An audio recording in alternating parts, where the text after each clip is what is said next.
Okay, can I just tell you, everyone, how much I tried to get out of this craft talk?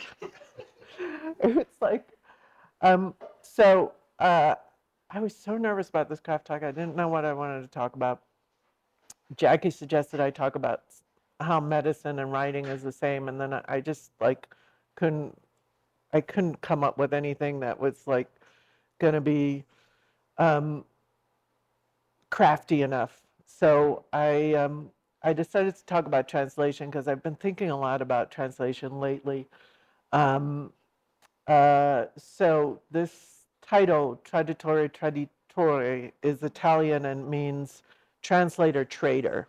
Um, the idea is that the original text is so sacrosanct is that it can't be improved upon. So by definition, a translator is a traitor to the text, um, which is an interesting concept because most of the most famous, the canon of what we read and what we've all read, is we read in translation. Do you recognize this Bible? It's from our favorite show, The Righteous Gemstones. um, but the Odyssey, the Bible, most religious texts we've read in translation. Um, in fact, some of our most famous books we've all read in translation. These are the five most translated books, excluding religious texts, according to the interwebs. And four of these five books we've read in translation. So that if translation is really such an um, treacherous issue, then are why do we read books in translation? So I kind of was thinking about translation. What does translation mean? So I went to the local library because I don't have a Webster's dictionary anymore. And I found the Webster's dictionary and I looked up what the definition of translation is. And the first three definitions kind of can refer to translating works, written works. And it's rendering from one language or representational system into another, or the product of such renderings. Two, the removal, transfer, or conveyance from one place or condition to another, or change or alteration to a different substance, form, or appearance. And I think it's good to keep all these three definitions in your mind when you think about literary translation. The other ones are more mathematical terms. Um, I uh, there. I also went to Jorge Luis Borges. He has a fantastic little book of essays on writing, and there's two essays in that book on translation. And one of them is on translating Homer, and the other one is basically his thoughts on translation. And he thinks of translation that he thinks that there's basically two ways to translate. And this is universally, I suppose, there are two types of translation. One is the practice of literality, the other is paraphrase. The former corresponds to the romantic mentality, the second to the classical. So Borges continues to that the classical way of thinking is only interested in the work of art, not in the artist, and that the romantics are interested in the artist. So he argues that classically minded translators may change metaphors to retain the poetic truth of the work, while romantics, with their reverence to the I, who's irreplaceable, emphasize the importance of translating the work literally, even if the metaphors used or the ways of speaking are archaic or simply don't make sense. Um,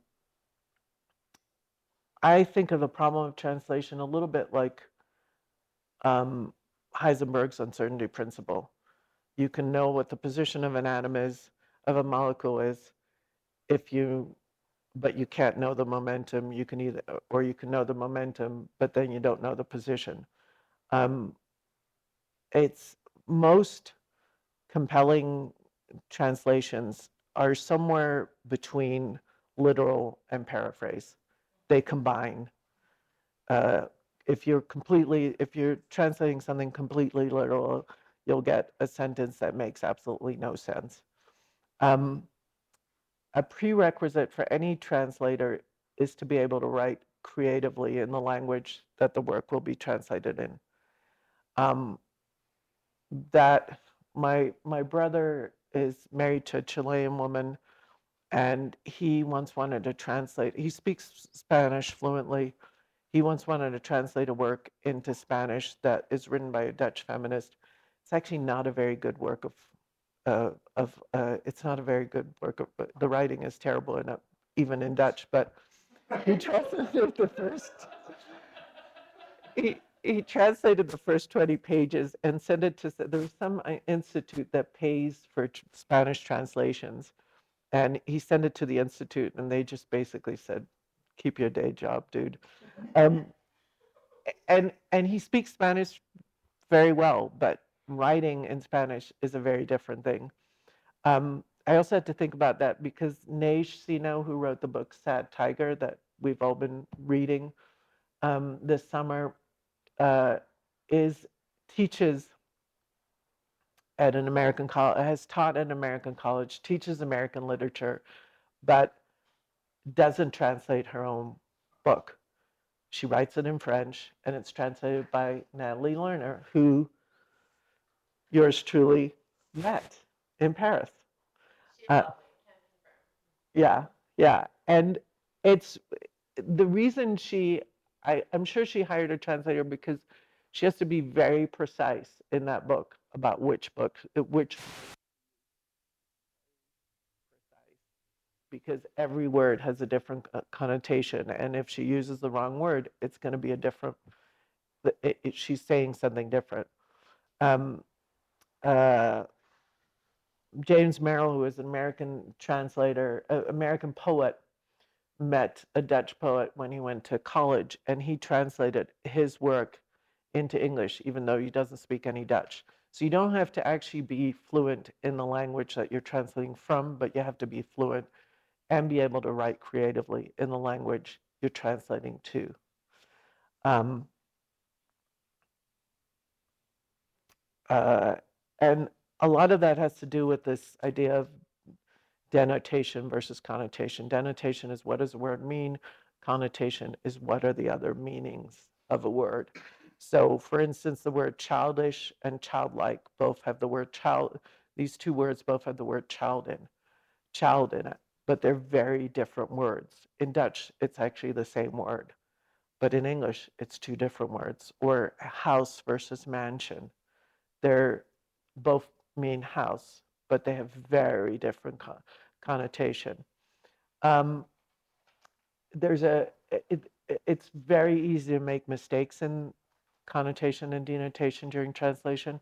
The Zadie Smith's book NW was translated into Dutch, and my sister noticed a mistake in the first chapter in the Dutch translation, where um, the narrator is at a certain point says, "I am the sole author of the dictionary that defines me," and then she's in the bathroom and says, "Yellow sun high in the sky, blue cross on a white stick, clear, definitive.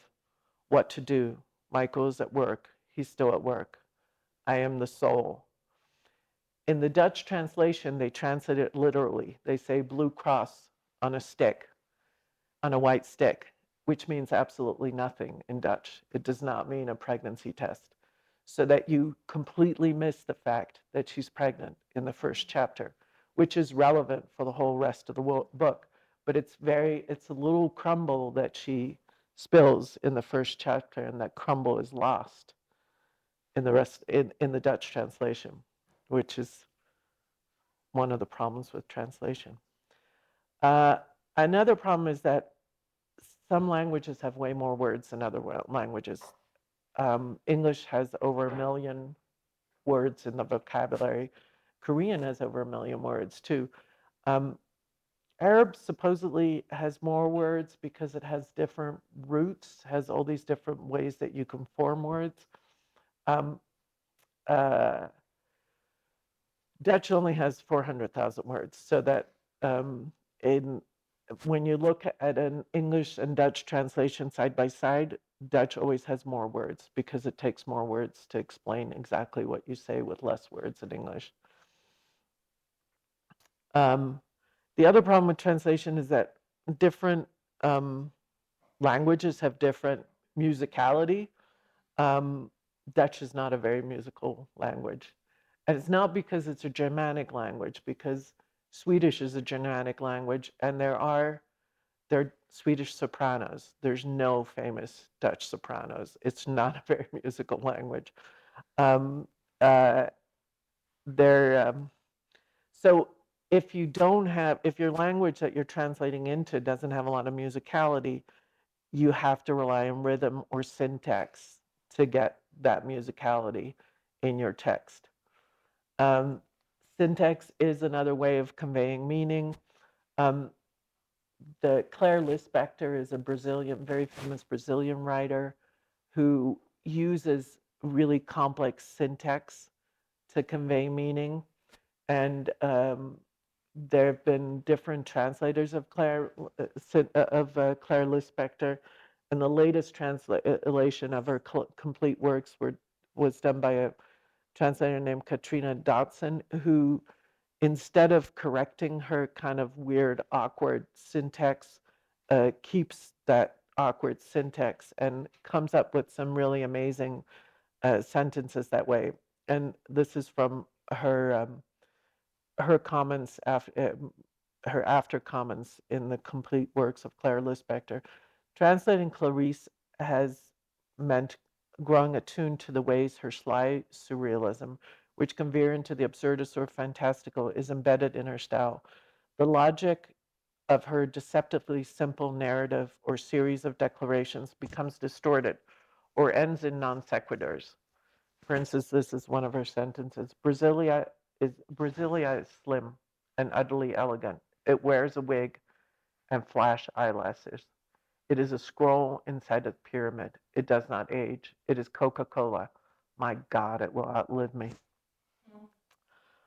Um, so one of the questions when you translate is, up to what extent do you keep the awkwardness of the syntax? Up to what extent is it important? Um, uh, so frame of reference is really important. My brother last month gave me a book of this Dutch writer called Andreas Bernier that he found in a free library in Rotterdam. And he remembered that that was my favorite writer when I was in high school. And she was a female criminologist who wrote novels under male pseudonym. She was born Katrina Dessauer in 1931 and went into hiding during the war, and had a decidedly non-Jewish name, Ronnie van Dijk, when she was in hiding. And when she grew up, uh, she decided to, and started writing books, she decided to take on this um, pseudonym Andreas Bernier, which is a male pseudonym. And one of her first books is called Het Jongensuur, which is the boy's hour. It's about a Jewish girl who's in hiding and who wants to be a boy.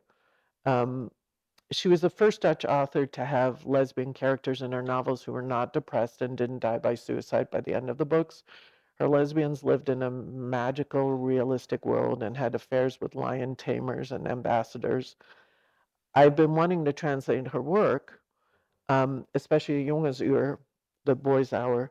Um, but one of the things I'm stumbling over when I'm reading her is that she is very much, her books are very much of her time, um, of this time in Holland, right, 20 to 30 years after the war, where the war was both remembered and forgotten. There's a lot of references to Germans being fascists. There's a lot of references to all Muslim men being predators, and there's some things that are kind of tricky. And up to what extent do you translate that? And um, uh, uh, literally, or up to what extent do you hide that? There's another Dutch book that won the Booker Prize. The translation won a Booker Prize, where there was one particularly horrible reference to the Holocaust that they basically just didn't translate because it was too much of it was a bad joke about the Holocaust. Um, and that's always a question: up to what extent do you keep this stuff, and up to what extent do you not keep it? Um, Frame of reference is important. Uh, John McPhee, who writes for the New Yorker, wrote a really interesting essay on frame of reference, and he defined it as frames of reference are like a constellation of lights, some thinking on an airline, thinking, some blinking on an airliner descending toward an airport at night. You see the lights, they imply a structure you can't see inside that frame of reference. Those descending light, in those descending lights is a big airplane with its flaps down, expecting a runway. You will never land smoothly on borrowed vividness. You say someone looks like Tom Cruise, but you let it go at that. You're asking Tom Cruise to do your writing for you. So the problem with frames of with frames of, references to famous actors or famous people is that they don't stand the test of time. Um, is what John McPhee says. But of course, every rule of writing begs to be defied. Annie Ernaux completely defies those rules. And basically, her entire first chapter of the years is references to the times of the years that she describes. She starts the years with a quote from Jose Ortega y Gasset: "All we have is history, and it does not belong to us." And then she starts her first chapter uh, of the memoir with "All images will disappear." Then she goes on for a series of vignettes describing songs she heard on the radio, scenes she saw in movies, commercials on TV, something that happened to her mom, news events, popular words, word plays that span the time period that she's describing in the years. She ends the chapter with "Everything will be erased in a second. The dictionary of words amassed between cradle and deathbed eliminated. All there will be is silence, no words to say. Nothing will come out of the open mouth. Neither I nor me. Language will continue to put the world in words, in conversation around a holiday table. We will be nothing but a first name, increasingly faceless until we vanish into the vast anonymity of a distant generation." The Dutch translation of the years is completely different than the English translation.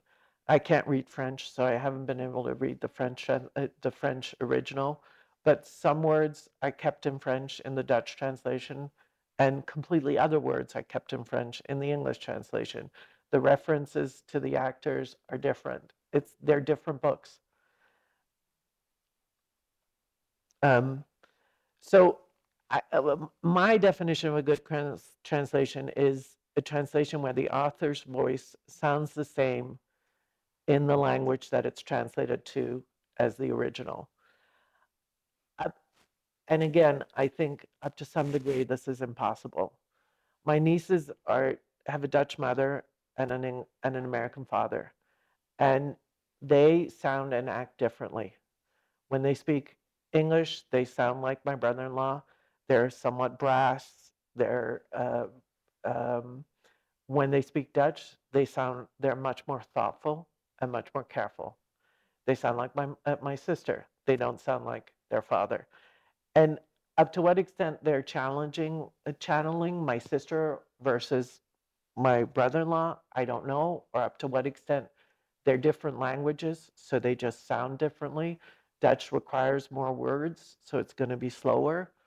Um, it's very it's I love thinking about language and how we do different things in different languages, and up to what extent can you truly translate something. Um, we all translate in our daily life. When we all are experts in something, and when we talk to someone who's not an expert in that field, we're translating our scientific jargon or our academic jargon or whatever we're an expert in to someone else. We're translating, when we write, we're translating our inner reality to a writer, or we're translating our personal narrative through time. I always, I think of Ellen Bass's poem In a Small Country, where she talks about all these different words that mean different things in different languages, and different languages don't have a word for it. And then she ends up saying, even in the small country of our bed, we're speaking different languages.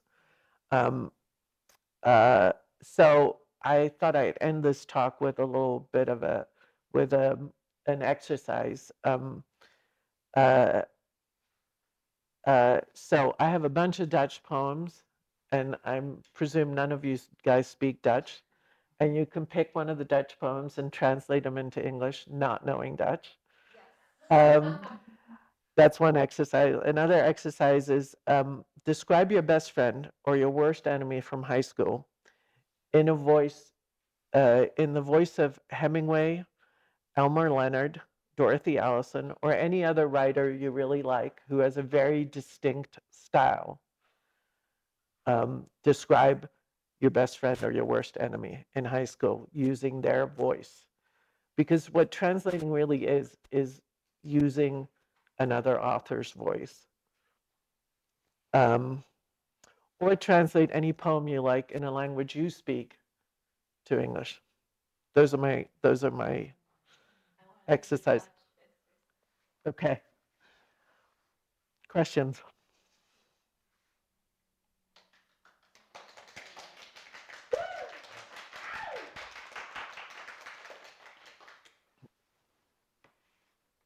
Yeah. Yeah. Um, I'm thinking about one of my favorite writers, like Murakami. And I have no sense of what it sounds like in Japanese. And he uses the same translator every time, like Philippa Ribbink or something like that. Um, yeah, I mean, I'm trying to think what my exact question is, but it just seems like there's something haunting about that disconnect, that like never being able to read it individually, especially when you bring up that amazing example from NW. Um, so, do you think that anything will change with translation in terms of getting more perspective on the translators themselves? Well, I think that is changing. I mean, I think that it's interesting. Claire Lispector's, like, a lot of books now, the translator has like an afterword. Like Eva Baltazar, the writer, that she's a Catalan writer whose translations have won the Pen Award. Um, and her translator has a whole afterword that basically says, this is what I'm trying to do with the translation. I talked to Eva Baltazar. This is what I wanted to do. I don't know if Natalie Lerner had conversations with Neige Sino about her translation. I imagine she did. She said when I spoke to her, she said she works with all of her authors like super intimately. Yeah. I mean, especially given that subject material, I don't think there's any other way you could. Yeah. Yeah. Yeah. So I think more and more writers are actually translators.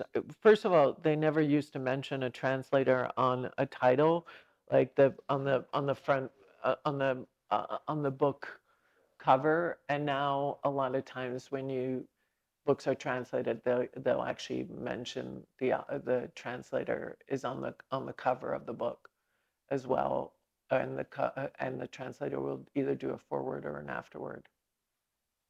Do they? I mean, this probably varies, but do you know if who gets the last word on a translation? Is it the translator or the author? Because presumably the author doesn't have as much knowledge about the language. I mean, I imagine in a book like Sad Tiger that it would be the author, because I think it's. I mean, I don't know if she mentioned any of that to you. I think all of the above. Like in cases where they know, it's like, hey, especially like super intimate text like that one, it's like, hey, look this over. But she also said, the whole point of translating is most of the time the author isn't gonna know. Like, Then what if they're Yeah, I mean, if they're not alive, it's Officially, it's the rights it are by the publisher. Like, it's the they're publisher. rights. Yeah, that's the translating rights usually are by from the publisher, so it would be the publisher who has the final word, or the editor employed by the publisher. Yeah. Thank you for your talk, Philippa. I really dug it. Let me get the microphone. I was wondering, and I appreciated the parts of your lecture that were talking about the good faith necessary to undertake this fraud act. Yeah. What might you see as some of the bones or positive sides? And I know adaptation doesn't mean the same as translation, but because the Annie Arnaud excerpt, the speaker seemed to be lamenting a fading cultural reference point and something that's becoming obsolescent. But are there some ways in that translation or adaptation are an inspiriting or inspired continuance of something that would otherwise fade? I just wonder about, there's the problems to it, but also the real benefits to it too. Which sounds ridiculous saying out loud, but I guess the exciting part about it, or the really, um, yeah. Well, I mean, I think that the any or no example is such a good example because there's certain words that they do in both the English and the Dutch version, they keep in French. And and they're different. So that there's a so keeping some of the original language or some of the original kind of archaic sentence construction or some of the original metaphors has kind of, it's like traveling to a foreign country and keeping that sense of foreignness is important for some translations to get to keep the feeling of the piece. Um, so she, in her memoir, she's really struggling with like what parts of language are we going to keep and what part are we not going to keep and what part's going to remain, and we don't know in the moment what will remain and what will not remain. Um, I mean, if you read Homer's translations, there are certain ways that he, you know, it's always every morning is you're awakened by Aurora's rosy arms or something like that. I forget what the exact wording is, but it's always like um, he has certain, in Homer, there's always a certain adjective used for certain things, and certain people have a certain adjective. And the adjective itself doesn't mean anything, but it kind of, like, you're reading a Homer because the morning is Aurora's rosy arms. And so in certain works, the the metaphor, even though it's archaic and weird and it's always a black sea and a black like they're like, what does a black sea even mean? Like, no one even knows that, but that, you're reading Homer when they refer to Black Sea. um, I think I think it's always an approximation. I mean, I literally think it's like Heisenberg's uncertainty principle. You're never really going to get it. It's always an approximation, and you have to like balance the literal and the paraphrase and get to some approximation where you can actually capture the author, a sense of the author's voice in the language that you're translating in. But it's interesting because you mentioned it. I think that, we're always translating. I mean, even in the same language, we're translating, and, we think we understand what someone means. If you think about relationships and, you think about being like, couples therapy, right? It's like, You're you always, said yeah, this, but, the translation is different. yeah, I mean, we're constantly doing that. If you correct. think about it even in writing, in the same language, you're thinking about in nonfiction, like, this person said this, what did they mean? In nonfiction especially, I mean, if you're writing memoir, you're translating your lived reality from 30 years ago to now. Like, how do you're different, you now is different than you 30 years ago. Okay, so many things happening. How do you think translation is going to change um, with AI? Because now it will happen that at some point AI will translate literature. I believe in the arts, and that's why I like that right now translators actually have their name, like they're not invisible anymore because they are They are, making art, right? Like they're still artists yeah. um, um, in their own thing. So what? How can we convince people or publishers that AI will not do such a good job? I don't know. Like I don't know what I'm saying. Is it gonna get so good that Oh, it will. Yes. But there's still, but like AI is still harvesting from human information. Yes. So it's really how well humans will give it information for it to be able to translate. So it's, I don't know, because it's harvesting from humans and it's just filtering through AI, is it still Human? human? Oh, well, we're getting philosophical. Or it's just mimicking. Or it's mimicking. Mimicking what a text is trying to say or impact. Yeah. Is it going to have the same impact? I argue never. That's the question. But that's the same with writing. Because Exactly. Right? The translator is the artist. As you would translate something totally different than I would, just like we would write differently. So I think it's the same challenge with AI and just writing in general. But I think the difference is that AI doesn't understand maybe story or nuance the way that the translator or a living human. Yeah, because it's human does. talking to human Yeah. versus, the supercomputer digesting Yeah, information, yeah, trying to regurgitate it. There's another layer of a translator there. yeah, almost. yeah, But almost make it work much worse. yeah. That's the question. Like, because you could also argue that AI will be more universal than any translator. A translator will translate from their own knowledge and perspective. But I don't think that they will understand nuance the same way culturally. That is true. However, it is. I mean, I love playing devil's advocate. Yeah. I don't want AI to do that job. No. But I do know AI is here to stay, and I like using AI as a tool. So instead of saying like, go away, because it's not going away, how can we make it work for us?